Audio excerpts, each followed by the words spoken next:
જેમના ઉપર વિશ્વાસ મૂકીને ભારતીય જનતા પાર્ટીને વધુ મજબૂત બનાવવા માટે પદ નહીં પણ જવાબદારી આપી છે એવા નવનિયુક્ત પદાધિકારીઓના સન્માન સમારોહમાં ઉપસ્થિત આપણા ગુજરાત સરકારના આદિજાતિ વિભાગના માન્ય કેબિનેટ મંત્રી આદરણીય નરેશભાઈ પટેલ સાહેબ, જેમનું આજે સન્માન થઈ રહ્યું છે, જેમને ગુજરાત વિધાનસભાના અધ્યક્ષ પદ શોભાવ્યું છે, ગુજરાત સરકારમાં વર્ષો સુધી કેબિનેટ મંત્રી તરીકે રહી આદિવાસીઓને સેવા આપી છે એવા માંગરોળના ધારાસભ્ય, ગુજરાત પ્રદેશ આદિજાતિ મોરચાના નવનિયુક્ત પ્રમુખ તરીકે જેમની નિયુક્તિ થઈ છે એવા ગણપતસિંહ વસાવા સાહેબ, આપ સૌને હું અભિનંદન આપું છું અને સૌને આવકારું છું. સાથે એવા અમારા છોટાઉદેપુર જિલ્લાનું ગૌરવ, જેમને અલગ અલગ વિસ્તારમાંથી ચૂંટાઈને 5 ટર્મ સુધી જિલ્લા પંચાયતના સભ્ય તરીકે સેવા આપી છે. છોટાઉદેપુર લોકસભાના પ્રથમ મહિલા સંસદ સભ્ય તરીકે પણ સેવા આપી છે એવા હાલ ગુજરાત પ્રદેશ ભારતીય જનતા પાર્ટીના ઉપપ્રમુખ તરીકેનું પદ શોભાવી રહ્યા છે એવા મારા મોટા બેન આદરણીય ગીતાબેન રાઠવાને પણ હું દિલથી અભિનંદન આપું છું. આજના શુભ અવસરે છોટાઉદેપુર જિલ્લા ભારતીય જનતા પાર્ટીના સન્માનિત પ્રમુખ આદરણીય ઉમેશભાઈ રાઠવા, જિલ્લાના પ્રભારી શ્રી રમેશભાઈ ઉકાણી, જેતપુર પાવીના સન્માનિત ધારાસભ્ય આદરણીય જયંતિભાઈ રાઠવા, છોટાઉદેપુર મત વિસ્તારના ધારાસભ્ય શ્રી રાજેન્દ્રસિંહ રાઠવા, સંખેડા મત વિસ્તારના ધારાસભ્ય શ્રી અભયસિંહભાઈ તડવી, આપણા જિલ્લા પંચાયતના સન્માનિત પ્રમુખ પૂર્વ રેલ રાજ્યમંત્રી આદરણીય નારાયણભાઈ રાઠવા, પૂર્વ સંસદ સભ્ય આદરણીય રામસિંહભાઈ રાઠવા, છોટાઉદેપુર જિલ્લા સંત સમાજના પ્રમુખ આદરણીય શંકરગીરી મહારાજ, ઉપસ્થિત સૌ સન્માનીય પૂજનીય વંદનીય આદરણીય સંતો,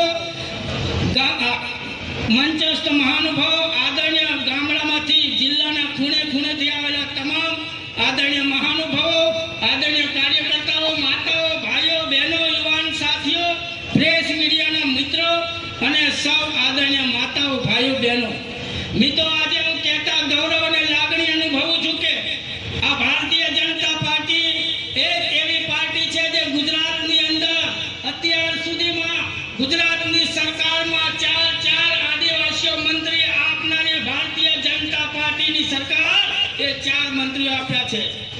સાથે સાથે ગુજરાત ભારતીય જનતા પાર્ટીએ ગુજરાતની અંદર ઉમરગામથી અંબાજી સુધીના આદિવાસીઓમાં મુખ્ય ધારાની અંદર મુખ્ય પદાધિકારી તરીકે 4 લોકોને પદ આપ્યું છે. મિત્રો, આ ભારતીય જનતા પાર્ટી છે.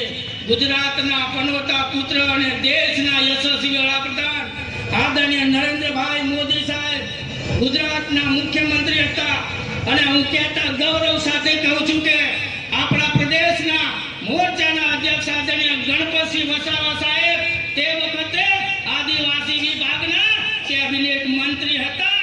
માન્ય ગણપતભાઈ વસાવા સાહેબના કેબિનેટ મંત્રી આદિજાતિ વિભાગ સંભાળતા ત્યારે 2007ની અંદર ગુજરાતની અંદર વનબંધુ કલ્યાણ યોજના શરૂ કરવામાં આવી અને આ યોજનાની અંદર ઉમરગામથી અંબાજી સુધી 15,000 કરોડનું પેકેજ જાહેર કરવામાં આવ્યું અને આ પેકેજની અંદર છોટાઉદેપુર જિલ્લાની વાત કરીએ તો ગોંજારિયા, પુનિયાવાટ, વડા તલાવ, લીંડા ટેકરા આ પવિત્ર સ્થાનો પર મોટી મોટી શાળાઓ બનાવવામાં આવી, જેમાં આજે હજારો આદિવાસી દીકરા દીકરીઓ લાભ લઈ રહ્યા છે. મિત્રો, આ દેશની અંદર દેશની અંદર અનાદિકાળથી આદિવાસીઓ વસે છે.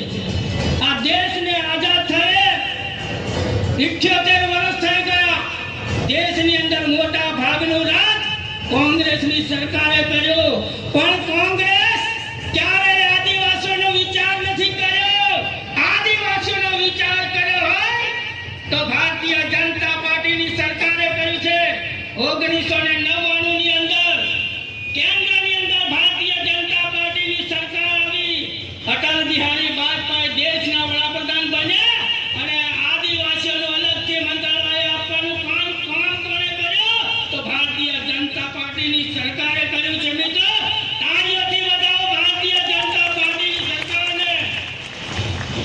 આદિવાસીઓના સર્વાંગી વિકાસ માટે આદરણીય નરેન્દ્રભાઈ મોદી સાહેબ હમણાં કીધું તેમ ઘણા લોકો અહીંયા આદિવાસીઓના મસીહા બનીને આવે છે, પણ સાચા અર્થમાં આદિવાસીઓના મસીહા હોય તો દેશના યશસ્વી વડાપ્રધાન આદરણીય નરેન્દ્રભાઈ મોદી સાહેબ છે. મિત્રો, મોદી સાહેબ છે. મોદી સાહેબને એક વખત તાળીઓના ગણગણાટથી વધાવીએ. આદિવાસીઓની ચિંતા કરીને આદિવાસીઓના વિસ્તારમાં સર્વાંગી વિકાસ થાય. દેશના વડાપ્રધાન બન્યા પછી ગઈ 15મી નવેમ્બર 2024ના રોજ સમગ્ર દેશની અંદર ધરતી આંબા ગ્રામ ઉત્કર્ષ યોજના શરૂ કરીને દરેક આદિવાસી ગામડાઓને ફળિયાઓને જોડતા રસ્તાઓ બનાવવા માટે નરેન્દ્રભાઈએ યોજના બનાવી. આ યોજના થકી આ છોટાઉદેપુર જિલ્લાની અંદર 108 રસ્તાઓ ફળિયાને જોડતા પ્રધાનમંત્રી ગ્રામ સડક યોજના હેઠળ મંજૂર થવાના છે. મિત્રો, મંજૂર થવાના છે. આ યોજના હેઠળ છોટાઉદેપુર જિલ્લાની સરકારી માધ્યમિક શાળાઓમાં દીકરીઓને રહેવા માટે અત્યાર સુધીમાં 6 જેટલી આવા છાત્રાલયો મંજૂર કરવામાં આવી છે. નરેન્દ્રભાઈને અભિનંદન આપવામાં આવે. મિત્રો, ખરેખર આદિવાસીઓને સન્માન આપનારી કોઈ સરકાર હોય તો ભારતીય જનતા પાર્ટીની સરકાર છે.